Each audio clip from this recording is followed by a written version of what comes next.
Players. So 2020 has a documentary on Ruby Franke. 2020 is actually one of my favorite documentary series. I actually pay for Hulu specifically to watch 2020.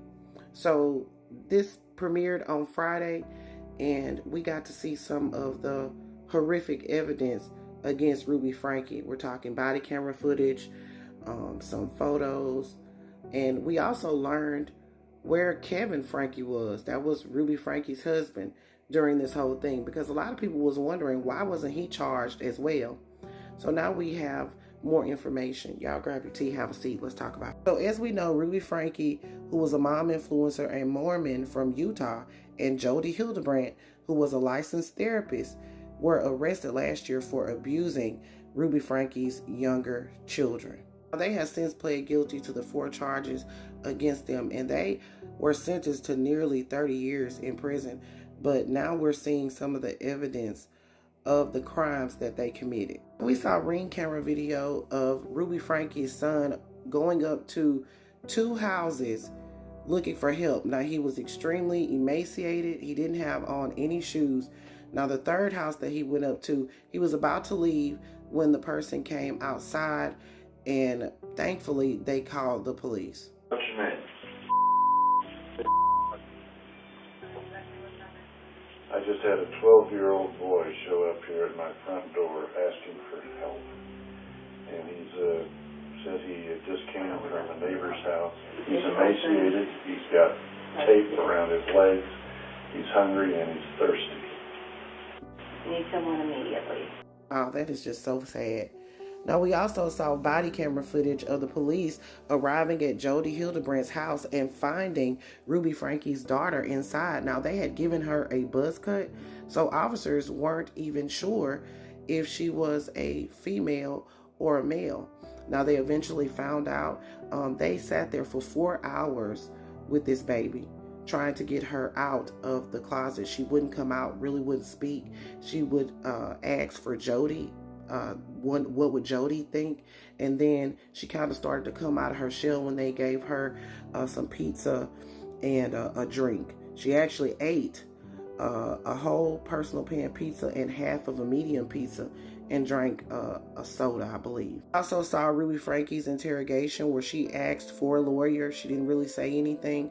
Also, we heard jailhouse phone calls of her speaking with her husband, Kevin Franke, where at first she was trying to say that she was going to get out of this. Like, there was really nothing wrong with what they were doing, and referring to her children as evil and devils and demons. I also saw the interview with Kevin Franke where we learned that he had not been in the house for quite some time.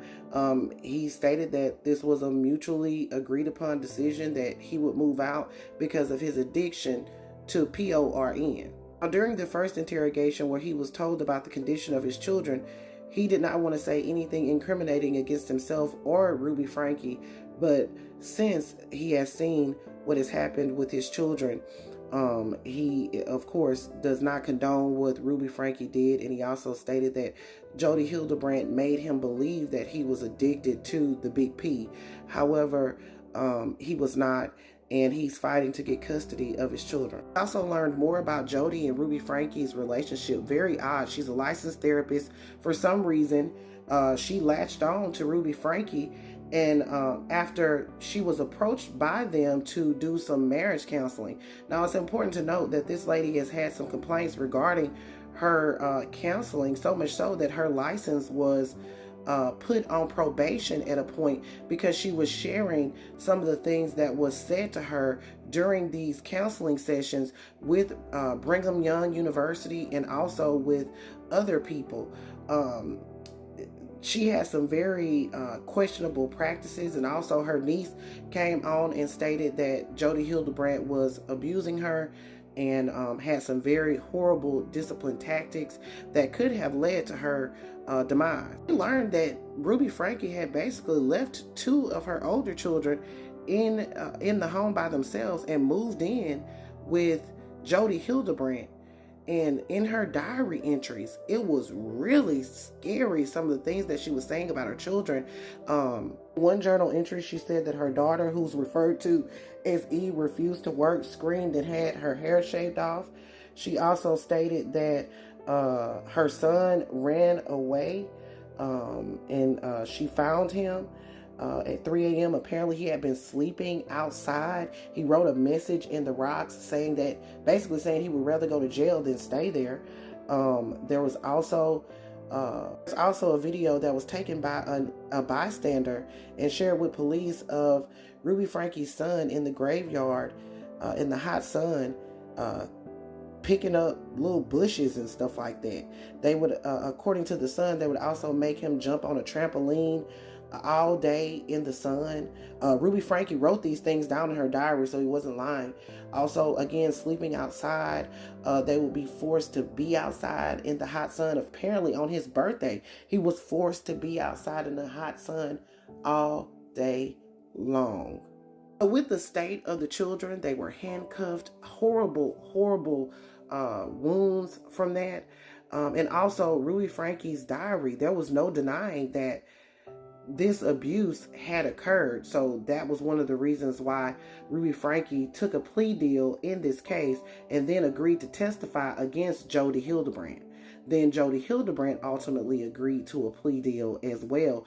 During the sentencing, Jodi Hildebrandt took no responsibility, just basically stated that she hoped that the children can heal and have fruitful lives. This is one of the most disturbing cases that I have ever seen. Of course, I've seen more disturbing, but this is at the top of the list of disturbing cases that I have ever seen.